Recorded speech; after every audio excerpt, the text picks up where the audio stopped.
Now it's for us. Is it? It is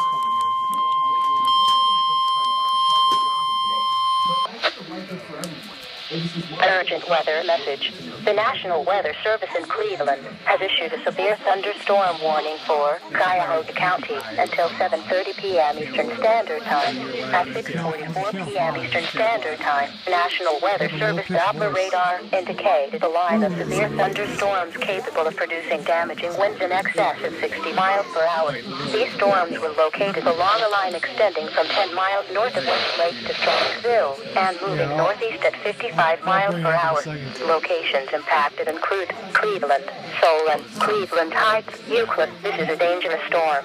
Seek shelter inside now and stay away from windows. Repeating, a severe thunderstorm warning has been issued until 7:30 p.m. Eastern Standard Time for the following county: Cuyahoga, Ohio.